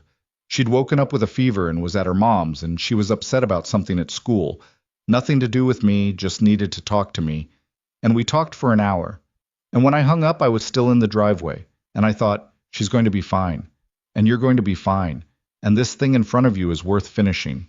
He shrugged. "So I went back in." Ava was watching him with the full quality of her attention, the focused way, but warmer than it was in the beginning. "Your turn," he said. She was quiet for a moment. "I almost sold the company 2 years ago. A private equity group made an offer. Good number. My board was excited." She looked at her hands. "I spent 3 days trying to talk myself into it. The money was enough to walk away and do something else. Something quieter." "Why didn't you?" "I was scared." She said it flat. "Not scared of selling, scared that if I sold it, I wouldn't know who I was anymore. The company had been my entire identity for 4 years. I thought maybe if I held on long enough, I'd figure out who I was outside of it." She paused. "I'm still working on that part." The storm was still going, but less immediate now. Pulling north, the lightning more distant. The quality of the rain had changed from aggressive to steady. "Do you know a little better?" Mason asked. After this week, Ava looked at him for a long moment before answering, and what he saw in her face in that moment, in the flat light of a roadside motel in a town neither of them would remember the name of, was something that had been building since the canyon, since the overlook, since the scrambled eggs without cheese, something that had been there for days and was just now surfacing. Yeah, she said, a little. He held her gaze. And something shifted in the room, the way things shift when two people stop pretending not to feel what they feel. Not announced, not dramatic, just a change in the air pressure of the space between them. Ava. Don't, she said quietly. Not harshly, just a warning. Don't what? Don't say something careful. I've been around careful for a long time and She stopped. I'm tired of careful. He didn't say anything careful. He also didn't move. The storm made another pass at the window, a last surge of wind and rain, and in the quiet that followed it, Ava put the chips on the windowsill, unfolded herself from the chair, and crossed the 3 feet of motel carpet between them. She didn't wait for him to figure out the rest of it. That was Ava Sterling. When she decided something, she committed. She sat next to him on the edge of the bed and looked at him directly, the way she looked at things she was trying to understand, and what she said was just, I haven't felt like this in a really long time. He looked back at her, at the turquoise bracelet, at the scuffed boots by the door, at the person who had climbed into his van 7 days ago with a half-zipped bag and a jacket, escaping from the side, who had eaten bad coffee and raccoon-robbed scrambled eggs, and driven his van through open desert, and asked him real questions and answered them back. Me neither, he said. The kiss was quiet, not the kind movies make it, no sudden urgency, no score rising underneath, just the careful press of two people who had been orbiting each other for a week, and were finally admitting it, his hand at her jaw, her hand on his forearm, both of them still. Outside the rain fell steadily, patient and indifferent, and the lightning was far enough away now to be just a shimmer at the edge of the curtains. When they pulled back, she didn't move away. She stayed where she was, her forehead not quite touching his. I don't know what this is, she said. I don't either. Okay. A breath. That's okay. The storm settled into a long, low rain. Mason sat in the thin light of room 4 of a motel in a town called Kellerton, and the thing he felt was not the thing he'd expected to feel on this trip. It was bigger and more inconvenient and considerably more real. He wasn't ready for it. He suspected she wasn't either. That, he thought, was probably the most honest place to start. The morning after Kellerton was strange, in the specific way that mornings after important things are strange. Mason woke early in room 4, looked at the water-stained ceiling for a few minutes, and ran through the previous night the way you run through something you're not sure actually happened. The storm. The vending machine chips. The 3 feet of motel carpet she'd crossed. The quiet of it. The way nothing about it had been what he expected, and everything about it had been exactly right. Then the part that came after, which was the two of them sitting on the edge of the bed for another hour talking about nothing. Her asking about Lily's favorite things, him asking about the first apartment she'd ever rented, the conversation going small and personal and circular, the way it does when two people are postponing a goodbye, but neither wants to name it. She'd gone back to room 5, sometime past midnight. He'd heard the door close through the thin wall. He got up, made the van coffee, the bad kind, and sat on the running board in the quiet parking lot while Kellerton woke up around him. The storm had left the pavement dark and clean. Somewhere in the distance, a rooster was committing to a decision. The door to room 5 opened at 6:15. Ava came out with her bag over one shoulder, her hair still slightly damp from the shower, and she walked to where he was sitting and accepted the second cup of coffee he held out without a word. She sat on the running board beside him, not quite touching, and they both looked at the wet pavement. Hi, she said. Hi. That was all for a minute. The rooster made its point again. I've been thinking, she started. Don't, he said. She looked at him. Not yet, he said. Can we just drive for a while first? She held his gaze for a moment, and he could see her, the part of her that organized everything, that needed to define the terms and establish the structure, working against the part that had crossed 3 feet of motel carpet the night before. Then she looked back at the wet pavement. Yeah, she said. Okay. They loaded up. Mason did a walk around on the van out of habit, checked the tires, looked under the front for anything the storm might have shaken loose. Everything looked fine. He got in, started her up, and pulled out onto the empty highway while Kellerton was still deciding whether to be awake. They drove east, the return direction. The Atlas was open on the seat between them, but neither was looking at it. They both knew, without discussing it, that the exploratory part of the trip had turned a corner. Not over, just pointed differently. The landscape they drove back through had the same bones but a different light. Morning sun coming from behind them now, casting long shadows forward, the mesas and rock faces lit from an angle that made them look almost orange. "I want to tell you something," Ava said, about an hour in. "Okay." "Last night I wasn't in some emotional state from the storm. I didn't do that because I was scared of the thunder." She looked at her hands in her lap. "I want that to be clear." "I know that," Mason said. "You do?" "You're not someone who does things she hasn't decided to do." He glanced at her briefly, then back at the road. "You thought about it before you knocked." She was quiet. "I thought about it before Kellerton," she admitted. He didn't respond immediately. He watched the road. "How long before Kellerton?" "Day 3, maybe." He absorbed that. Day 3 was the canyon campground. "Yeah." He thought about the canyon campground, the fire going to coals, "Thank you for letting me come." He thought about how he'd registered that, and then stepped around it because stepping around it had felt safer. "Day 5 for me," he said. "The grocery store parking lot?" "When you said no strings," he paused. "Something about the way you said it." She didn't respond to that directly. She looked out the window and there was a small smile. Not the surprised kind, a different one. Something quieter. "So what do we do?" she asked. "I don't know." "That's not an answer." "It's an honest one." She turned in her seat slightly. "You're not scared?" He considered that. The real answer, not the functional one. "I've been scared since Lily was born," he said. "Every single day there's something that could go wrong, and usually something does go wrong and I deal with it. You get used to operating inside the fear." He checked the mirror. "This is different fear. Better kind, maybe. But I don't have a plan for it." "I don't have a plan for it either," she said. "And I plan everything." "I know you do." "That's a problem." "Maybe. Or maybe this is just the thing that doesn't get a plan." He looked at her briefly. "Not everything does." She sat with that for a while. The highway moved under them, and the sun climbed, and the coffee in their travel cups went cold the way camp coffee always did, and neither of them minded. Around 10 in the morning, Mason heard the noise. It started as a faint rhythm in the background, a sound underneath the engine note that didn't belong there. He turned down the radio and listened. Ava noticed him doing it. "What?" she asked. "Hear that?" She listened. A ticking, faint but getting less faint. "Is that bad?" "Could be the belt."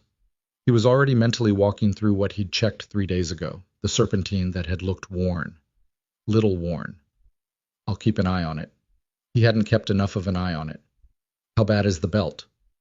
"If it goes, we lose the alternator, power steering, sometimes the water pump depending on the setup." He was watching the gauges. Temperature still normal. Voltage holding. "We've got maybe 20 miles before I'd want to stop and look at it." "There's a town called Grover Station on the map," Ava said, Atlas already open. 18 miles. "Find it."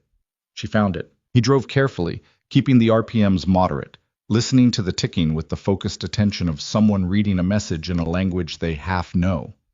The van ran. The belt ran. 18 miles was 18 miles.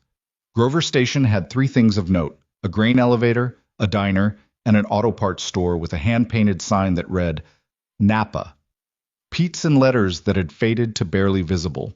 Mason pulled directly to Pete's and was out of the van before it had fully settled. The man inside was maybe 60, with the slow certainty of movement that came from decades of knowing exactly where everything was in his own space. He looked at Mason and said, "What have you got?" 87 Econoline, serpentine belt, possibly the tensioner too. "Let me hear her." Mason started the van.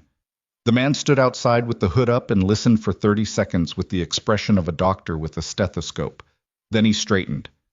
"Tensioner bearing," he said. "Belt secondary. You caught it early. Can you get the parts?" He went inside and made 2 phone calls, came back. "Got a belt in stock. Tensioner I can have here in 2 hours from the depot in Kalner. 2 hours? Mason looked at the van, looked at Ava, who was leaning against the passenger side with her arms crossed, and an expression that had moved cleanly through alarm and out the other side into something more pragmatic. 2 hours, Mason told her. The diner looked okay, she said. Pete's cost $240, which was not what Mason wanted to spend, but was what the situation required. Ava put it on her card before he could object, and she did it with the particular efficiency of someone who had learned to spend money on necessary things without drama. He let it happen. He'd make it right somehow. That was a later problem. Pete himself did the work, which Mason appreciated.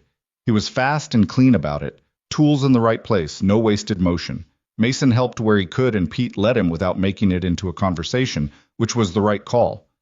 While the first hour ran, Ava sat in the open side door of the van with her phone and worked. Real work. Laptop out, headphones in one ear, the focused clip of someone in a meeting she actually cared about. Mason watched her from under the hood at one point without meaning to. She was talking to someone with her hands moving, making a point about something, and she looked completely in her element, competent and direct and fully present in the problem. He looked back at the engine. That was the other thing about her. She wasn't somebody who needed saving. She wasn't somebody who was lost or broken and needed the road trip to put her back together. She was someone who had built something real, who ran it competently, who had simply, temporarily, forgotten what she was like when she wasn't defined by it. That was different from broken. That was just tired. He understood tired. When the tensioner was on and the new belt was seated, Pete ran the engine and they all listened to it. Clean, no tick. The bearing noise completely gone, the engine settling back into the steady idle Mason knew. Good, Pete said. Yeah, Mason said. Good. They were back on the road by 1 o'clock, which put them ahead of where Mason had privately expected. The van ran better than it had the whole trip. The old tensioner had apparently been struggling for a while, and the new parts gave everything a cleaner, quieter quality. Ava noticed it. She sounds different, she said. Better. Better, she agreed. She closed her laptop and put it in her bag. I was on a call with my head of engineering. We have a product decision coming up that I've been avoiding. What kind of decision? Whether to build a feature ourselves or partner with a smaller company that's already built a version of it. She looked out the window. The math says partner. The ego says build it ourselves. Which are you going to do? She considered it. Partner, she said. The ego doesn't get a vote when the math is clear. That's mature. It's taken 4 years to get there. She paused. James, my VP, he knew what I should do before I called. I was just waiting for me to figure it out. He sounds like a good VP. He's excellent. Something in her voice shifted slightly. I've been underpaying him. I've known that for 6 months, and I keep telling myself I'll address it when things settle. Things don't settle. They just keep going. She made a decision-like sound. I'm going to fix that when we get back. Mason said nothing, just let it land. I keep making a list, she said. Things to do when we get back. It's getting longer. It's a good kind of list. She turned to look at him. What's on yours? He thought. Talk to Lily's after-school teacher before September. Get a real schedule set up instead of improvising every week. He paused. Call Dave and ask if I can move to part-time consulting. I think the door's open and I've been scared to push it. He checked the mirror. Fix the furnace fund before October. And? She was watching him. And what? You stopped like there was more. He looked at the road. Figure out what this is, he said. The this hung in the air of the cab for a moment. Yeah, she said quietly. That one's on my list too. That night they found a campsite off a county road. Not in a campground, just a pull-off on public land, the kind you could use if you stayed one night and left it clean. No facilities, no neighbors.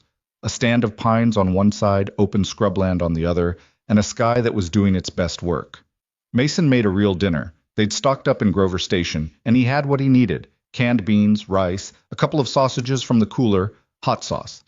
He cooked it on the camp stove while Ava set up the chairs and built a fire with the efficiency she'd developed over the past week.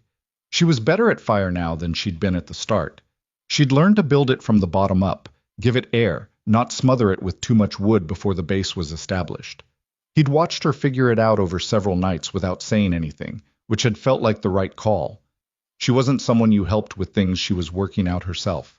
They ate by the fire. The food was not sophisticated. It was hot and enough, and it tasted like the end of a long day, which was its own category of good. How far are we from home? Ava asked. 2 days. Maybe a day and a half if we drive straight. She turned her cup in her hands. Are we going to drive straight? I don't know. Are we? She looked at him across the fire. What do you want to do? He looked at the fire for a moment. What he wanted was harder to say than what the atlas showed. What he wanted was more of this. The specific weight of her in the passenger seat, the morning coffee negotiations, the sound of her laugh when something genuinely got her. The way she said his name when she was making a point she thought he was missing. I want to stop somewhere tomorrow, he said. There's a lake on the atlas I've been looking at, off the main road about 20 miles. No plan, just go look at it. Okay? And then we go home the day after. She nodded. The lake. Then home. She paused. That's a plan. Loosely, she agreed. The fire popped. The pines made their sound in the wind, that dry, high rush that belonged to this kind of country. Can I ask you something? Mason said. Yeah. When you got in the van, he looked at her. You said you had a flight to Portland. Why'd you really not go? She was quiet for a long moment. Dana would have been kind to me, she said finally. She's a good friend. She would have been patient and listened and said the right things. And I would have spent a week feeling handled. She looked at the fire. I didn't want to be handled. I wanted to be... She searched for the word. Alongside somebody. Not directed. Not helped. Just alongside. He absorbed that. And that's what this was? Yeah. She looked up at him. You never tried to fix me. I fix things for a living, he said. Some things aren't for fixing. She held his gaze. No, she said. They're not. The lake was real. 22 miles off the main highway, on a road that started paved and ended in graded gravel, and then just gravel, and then just 2 tire tracks through scrubland, and then suddenly, water. It was a high desert lake, not large, the kind that felt private even when it technically wasn't. The water was a specific clear green, the kind you got from mineral content and altitude. The shore was rocky and uneven. There was nobody else there. Mason stopped the van 20 yards from the water's edge, and they sat for a moment looking at it through the windshield. That's the one, Ava said. Yeah. They got out, walked to the shore.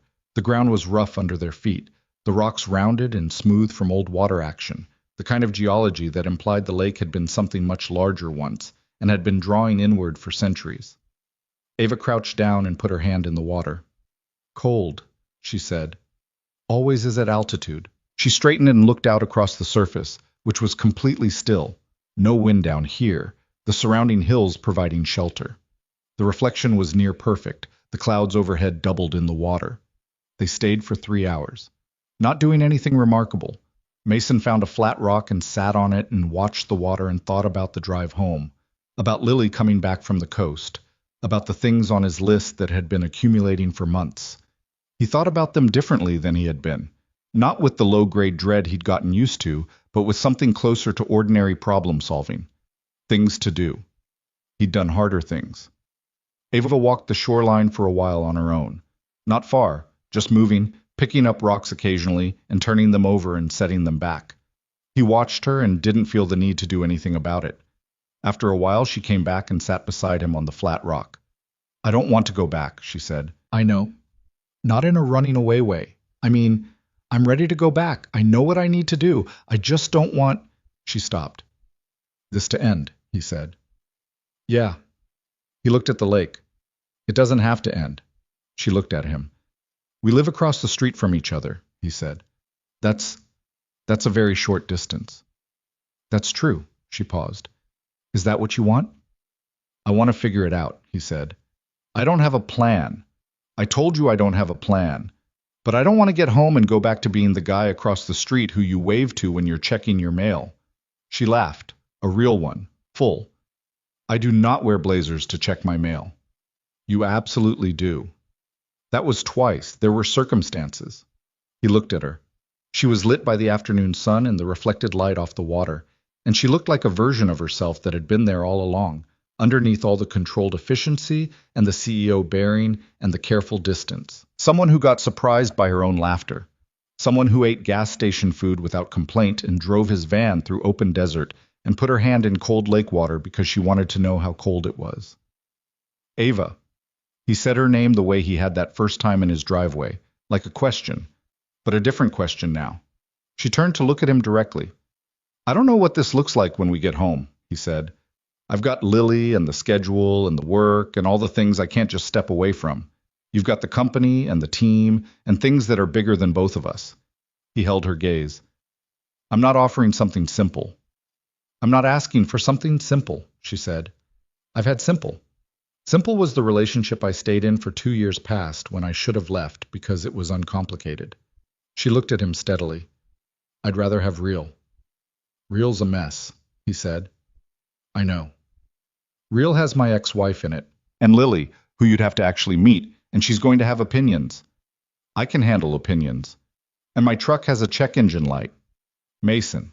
And I'm not easy. I've been alone long enough that I've got habits that are going to be annoying. I have habits that are going to drive you insane, she said. I alphabetize things. I cannot leave an unread notification. I will send you a calendar invite for dinner. He stared at her. You'll send a calendar invite. It's how I function. He shook his head. We can talk about that. She almost smiled. So we'll talk about it. He looked back at the lake, at the doubled reflection, the still surface, the particular green of the water. It was a long way from their street, a long way from everything that waited at the end of the drive home. But the drive home was the day after tomorrow, and today was still today. And today they were sitting on a flat rock beside a lake that nobody else had found.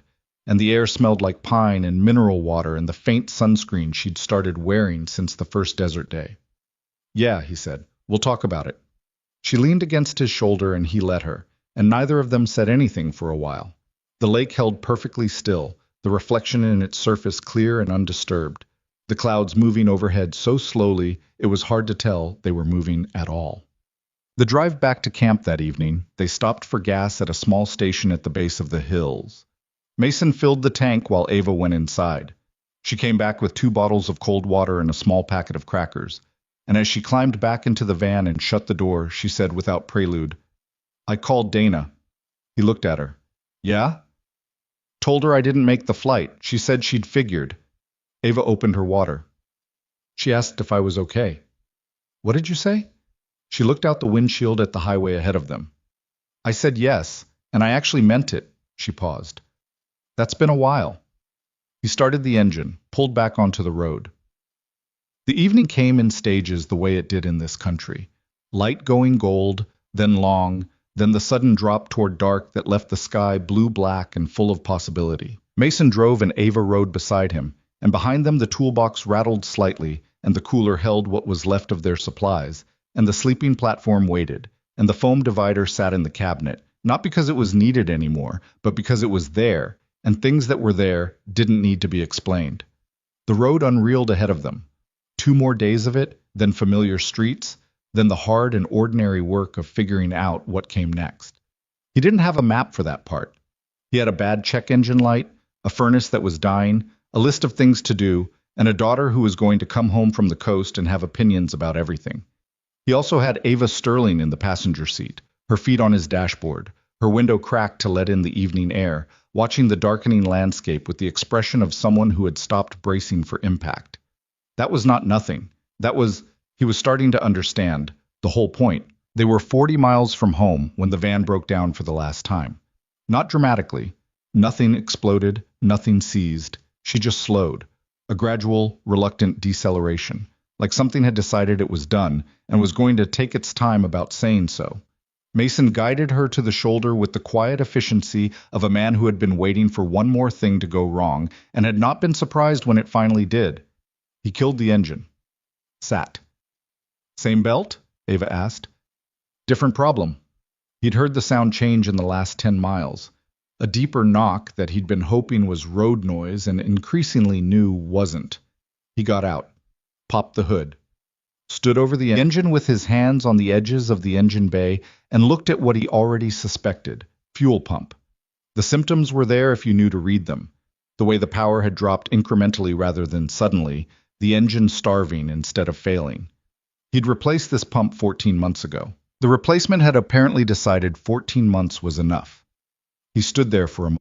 Behind him, he heard the passenger door open and close, and then Ava was beside him, looking at the engine with the expression she'd developed over 3 weeks of looking at the engine. Attentive, not panicked, gathering information. What is it? Fuel pump. Can you fix it on the road? Not without the part, and the part's not something a small-town auto store carries. He looked down the highway. Flat farmland in every direction, the kind of terrain that appears in the last 50 miles before home when the landscape gets tired and stops trying. We're going to need a tow. She already had her phone out. I have a signal. Ava. She looked up. I need a minute first. She put the phone down. He stepped back from the van and leaned against the driver's side door, arms crossed, looking at the engine he'd rebuilt with his own hands. 18 months, every weekend, every late night. The furnace he'd fixed in exchange for the welding equipment. The timing belt he'd sourced from a guy in Nevada he'd found on a form. The paint job that had gone on in November when it was too cold and he'd done it anyway. He'd driven her 2,000 miles, and she'd made it to 40 miles from home. 40 miles. He was not going to be dramatic about this. He was a man who fixed things, and things broke, and that was the complete arc of the relationship between the two facts. He knew that. He still stood there for a minute. Ava didn't say anything. She stood a few feet away and let him have it, which was the right call, which was what she did consistently, and which he had stopped being surprised by. Okay, he said. Call the tow. The tow truck came from a place called Merrow Auto, 40 minutes out. The driver was a young guy, early 20s, who looked at the van with undisguised appreciation and said, 87? Before Mason had said anything. Yeah. Nice restoration, what happened? Fuel pump. The kid nodded like this was a reasonable life event. He hooked her up with professional economy, talking through the process briefly, and within 20 minutes the van was on the flatbed, and Mason and Ava were in the cab of the tow truck, riding toward a town called Belris, which was 20 miles east and had a shop that could do the job. The cab was a 3-person front seat, which put Ava between Mason and the driver. Not a lot of space. She held her bag on her lap and sat straight and managed it without complaint. You two been on a trip? The driver asked, making conversation. 3 weeks, Mason said. Nice. Where'd you go? West, Utah, mostly. The kid whistled. Desert country. Good road for that thing. How'd she do? Good, Mason said. Mostly. Ava said nothing, but he felt her almost smile beside him.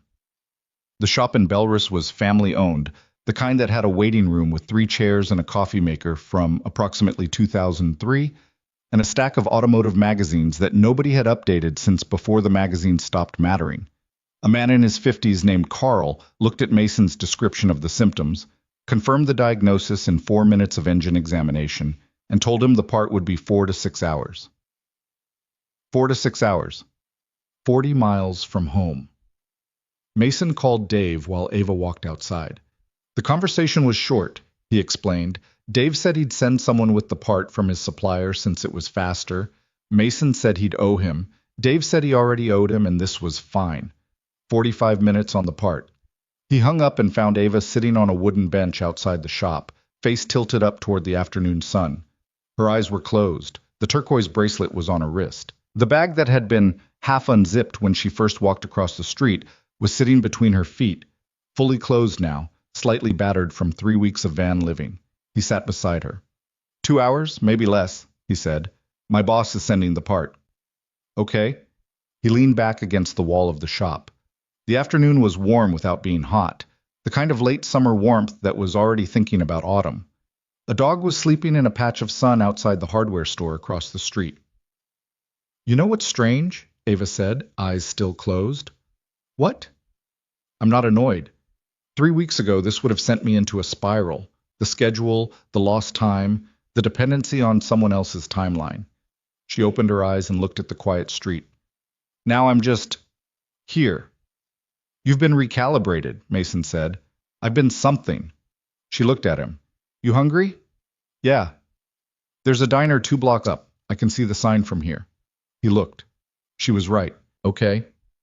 They ate a late lunch at a table by the window and watched Belrice exist, a mail carrier making her rounds, 2 kids on bikes, a woman walking a dog that had the rolling gait of something old and comfortable in itself. The food was a burger and fries each, nothing special, and it was the best meal of the trip. Can I tell you something? Ava said, over the last of her coffee. You've been saying that a lot lately. I have a lot of things to say. That's new. She looked at her cup. I spent 4 years in a version of my life that I built entirely for function. No room for anything that didn't have a clear purpose. I thought that was discipline. She paused. I think it was just fear dressed up as a system. Mason looked at her. Fear of what? Needing something I couldn't control. She glanced at him and then away. Something going wrong that I hadn't planned for. He thought about that. About a driveway at 11 at night and a rebuilt van that felt like it might never run right. About a phone call from a sick 8-year-old that arrived at exactly the moment he needed a reason to keep going. Things go wrong anyway, he said. I know that now. She looked out the window. The raccoon helped. He laughed, and she did too, and the woman at the counter glanced over at them with the mild curiosity of someone who had been working in a diner long enough to recognize 2 people who were somewhere in the middle of a thing. What? Carl had the van ready by 4:30. Mason did his own check after Carl was done. Habit, not distrust, while Ava settled the bill over his objection. He checked the pump connections, ran the engine, let it idle for 5 minutes and listened. Clean. Good. He stood up and lowered the hood for what he hoped was the last time on this trip. Carl came out wiping his hands. She's solid, he said. Pump I pulled was original to a rebuild from about 14 months ago? Yeah. You used a mid-grade part. Next time go OEM or higher spec. Save yourself the road call. Noted, Mason said. It was fair criticism. He'd known the pump was a compromise when he'd installed it and had filed that under deal with later. Later had become now, as it did. He got in the van. Ava climbed in on the passenger side. He started her up. Last 40 miles, she said. Last 40 miles. He pulled out of Merrow Auto's lot and onto the highway and headed east. He said, the 40 miles went the way last stretches go, both longer and shorter than they should be. The landscape was deeply familiar now, the geography of the final approach home. An overpass Mason had driven under 600 times, a water tower with a town name he'd memorized without meaning to, a farm stand he always meant to stop at and never did. Ava had gone quiet. Not an unhappy quiet. The introspective kind that he'd learned to read over 3 weeks. She was processing, filing things away, doing the internal accounting that she did when something mattered. He let her. He was doing his own version of it, running through what was ahead. Lily home in 4 days, the apartment that had been empty for 3 weeks and would need to be aired out, the mail that had piled up, the check engine light in his truck that was still waiting, Dave's call about the Brennan job, the after-school schedule, the furnace, and across the street, Ava Sterling, who would wake up in her own house tomorrow and put on whatever she put on and go to her office and be the CEO she'd always been, but also be something else now, something he didn't have a word for yet. You're thinking about everything that's waiting, she said. He glanced at her. Yeah. Me too. She looked out the window. I keep making the same distinction in my head. Things I'm going back to versus things I'm going back to differently. She paused. Most of it is the second category. Like what? James gets a raise, effective immediately. Not next quarter, not when things settle. Monday. She said it with the decisiveness of someone who had made a decision and was cementing it by speaking it aloud. I'm going to move my Monday board meeting to Wednesday for the next 2 months. Give myself Monday mornings. I don't know what I'll do with them yet. You'll figure it out. And I'm going to stop eating lunch at my desk. She turned to look at him. Every day I eat at my desk and I call it efficiency, and I think it's actually just avoiding being still for 20 minutes. He nodded. I'm going to call Dave about going part-time, he said. This week. Not when things settle. Good. And I'm going to fix the truck. It's a downstream O2 sensor. 2-hour job. I've been putting it off because my schedule makes me feel like I don't have 2 hours for anything that isn't on fire. But you do. I do. He paused. I also have a talk to have with my ex-wife before August, about the holidays, before we're in December fighting about it again. That's the harder one. Yeah. He checked the mirror. But it's better to have it now. It always is. She looked at him. You know what's changed? What? You said it's better to have it now, like you believe it. 3 weeks ago you said it like you were reading from a list you didn't really trust. He thought about that. 3 weeks ago I was running on obligation, he said. I did things because they needed doing, not because I was, he searched for the word, present in them. Yeah, she said. That's it exactly. The town appeared on the horizon, the water tower, then the rooftops, then the familiar grid of streets emerging from the flat approach. Mason had driven into this town from the east probably 200 times in the past few years. It had never felt the way it felt right now. He turned onto their street at 10 minutes past 5. The neighborhood had the look of a weekday late afternoon. A few cars in driveways, a sprinkler running somewhere, a kid on a bike. Mrs. Carmichael's porch light was already on, though the sky was still bright. The street was the same street it had always been. He pulled into his driveway and killed the engine. The van settled, ticked. The silence of not moving after 3 weeks of moving was a specific kind of loud. Neither of them got out. Across the street, Ava's house looked exactly like it always had. Neat, self-contained, the blinds in the front window at the precise angle she apparently always left them. Her regular car sat in the driveway. Her porch light was off. She hadn't been home in 3 weeks, so of course it was off. Well, she said. Well, he said. She looked at her house. He looked at his. It looks smaller, she said. Your house? My life. The thing I went back to. She said it without self-pity, just observing. 3 weeks ago that house was my whole world. My office, my routines, my system. She paused. Now it just looks like a house. That's probably good, Mason said. It is. She turned to look at him. I'm not scared of it. That's new. He looked at her. She had 3 weeks of road on her. Her hair needed washing, her boots had new scuffs. She'd run out of her good face lotion somewhere around day 12 and had been using his basic drugstore sunscreen ever since. She looked like a person who had been somewhere real. She looked like herself. Mason, she said. Yeah. I'm not going to be good at this. She held his gaze. Whatever this is, I'm going to overcomplicate it and send you calendar invites, and there are going to be weeks when the company is in crisis, and I disappear into it, and you'll be annoyed with me. Probably, he said. And you're going to go quiet when things are hard.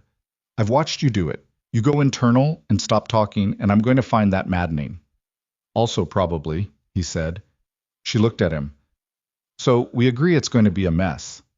It's going to be a real mess, he said, with actual problems and bad timing and things neither of us planned for. He looked back at her steadily. I still want to do it. She took a breath. Not a dramatic one. More the breath of someone who has been holding a decision and is now releasing it. Me too, she said. She sat there for another moment. Then she reached into the back of the van and picked up her sleeping bag, the one from her hall closet that had survived 6 years of storage and 3 weeks of desert camping. She picked up her bag, the battered one with the jacket sleeve that had started this whole thing. She opened the door and got out. He got out on his side. They stood in the driveway in the late afternoon light, her with her bags, him with his hands in his jacket pockets, and she looked at him across the roof of the van with an expression that was not a beginning or an ending, but both things at once. Dinner tomorrow? She asked. Yeah. I'll cook. I'm terrible at it, so manage your expectations. I'll bring the backup food. She almost smiled. 7 o'clock. 7, he said. She turned and crossed the street. He watched her go. Not dramatically. Just the way you watch someone when you've been with them in a small space for 3 weeks, and you're now watching them move through the larger world. She walked up to her front door, found her key at the bottom of her bag with only a brief search, and went inside. The door closed. Mason stood in his driveway for a moment. Then he started unloading the van. I went through everything the way he always did after a job. Methodical, thorough. The cooler emptied and wiped down. The sleeping platform cleared. The atlas folded and put in the storage drawer. The camp stove, the percolator, the 2 folding chairs. He swept out the interior with the small brush he kept in the side pocket. He found one of Ava's socks under the passenger seat, just one, which was its own kind of funny, and set it on the dashboard where he'd remember to give it back. He found the foam divider, Lily's divider, and set it back in its place. He closed the back doors, ran his hand across the olive green paint, the faded panel on the driver's side where the sunlight had caught it hardest over the years. A crack in the rear corner molding he'd been meaning to address. The new tires that still had good life in them, 18 months to build, 3 weeks to drive, 40 miles to almost not make it home. She'd made it. Lily called at 7 that evening. She called from her mother's cousin's house on the coast, surrounded by noise and people, and she talked for 20 minutes about the ocean and the crab she'd eaten and a seal she'd seen from a pier in a sandcastle competition. She'd watched with the critical eye of someone who took structural integrity seriously even at 9 years old. Mason sat at his kitchen table with his coffee and listened to all of it. "Dad," she said at the end. "Yeah, babe." "Did you have a good trip?" He thought about it. The ridge overlook at dawn, the raccoon and its stolen cheese, a rainstorm in a canyon and scrambled eggs without cheese, a motel in Kellerton, a lake nobody else had found. 40 miles of the most fraught and necessary silence he'd ever driven through. "Yeah," he said, "I really did." "Did the van work?" "Mostly. But you fixed it. Every time." "Good," she said, satisfied. "I knew you would." After she hung up, he sat in the kitchen for a while. The house had the smell of somewhere that had been closed up, slightly flat, needing air. He opened the window over the sink and let the evening in. Across the street, Ava's lights were on, one window bright in the front room, another in the back. He looked at those lights for a moment. Then he did what he always did. He started on the list, put in a load of laundry, ate what was in the fridge before it turned, wrote down the call to Dave for Monday morning so he wouldn't talk himself out of it, wrote down Lily's teacher and the after-school schedule. He wrote down Furnace Fund and underlined it once. He wrote down 7, Ava's, and did not underline it, because some things didn't need emphasis to be important. Look, here's what 3 weeks on the road had taught Mason Reed in no particular order: that he was better at being alone than he'd thought, and also worse at it than he'd told himself. That the things he'd been calling obstacles, Lily's schedule, the work, the money, were real, but he'd been using them as reasons not to ask for anything that was just for him. That a van you built with your own hands could carry you farther than you planned. That some people show you who they are slowly, and some show you quickly, and the speed has nothing to do with the truth of it. And this, that the hardest thing is not starting over. The hardest thing is recognizing that you don't have to, that the life you're already in has room for more than you've been allowing, that you can be a good father and want things for yourself, that you can be a successful person and still be hungry for something beyond the success, that the two halves of a person don't have to negotiate a truce, they can just exist together, both of them real, neither canceling the other out. He'd built the van to escape. That was the honest version of it. 3 weeks alone, no obligations, no one needing him. Just the road and the silence and the version of himself that existed before everything got complicated. Instead, he'd gotten 2,000 miles of someone else's realness alongside his own. A CEO who couldn't make camp coffee and learned to build a fire from the bottom up. A woman who alphabetized things and would absolutely send him a calendar invite and wasn't pretending to be anything other than exactly what she was. A person who had crossed 3 feet of motel carpet and changed the shape of his trip, and he suspected a lot of what came after it. He hadn't planned for that. The best things rarely arrived in plans. The next evening, he walked across the street at 6:55. He brought backup food, a container of pasta he'd made just in case, and a decent bottle of wine because some occasions deserved the attempt. He knocked on her door. She answered in an apron that had clearly been purchased for an occasion and not used since. There was something on the stove that smelled like it was committed to being edible, even if it wasn't sure it would make it. She looked at the container of pasta in his hand, then at his face. "That bad?" he asked. "I may have oversalted the sauce." "How much?" "The amount where you can tell." He held up the pasta container. She stepped back and let him in.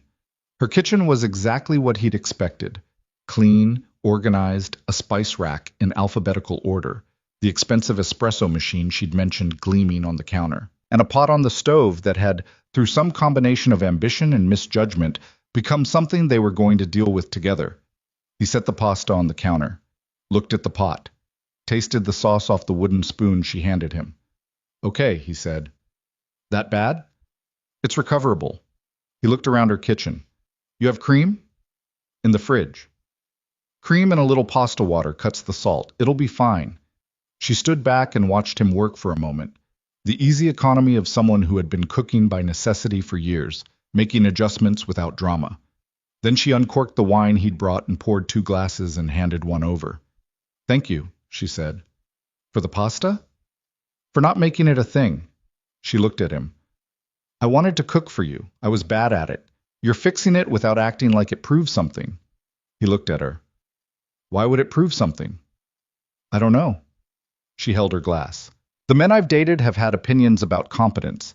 It's a weird thing to say, but there was always something being measured. I fix furnaces, he said. I'm not measuring anything. She almost smiled. I know, she said. That's why I opened the door.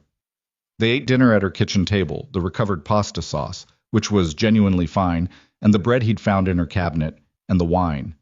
They talked the way they'd talked on the road, without agenda, and it was different with the table between them and the ordinary world pressing in from outside, but it wasn't less. It was the same thing in a different register. After they sat on her back porch with the last of the wine and the neighborhood settling into evening around them. His house was visible from here, the van in the driveway, the porch light on. The van that had started this whole thing, sitting quietly in the dark, dense and all. It's still there, Ava said, looking at it. Did you think it would disappear?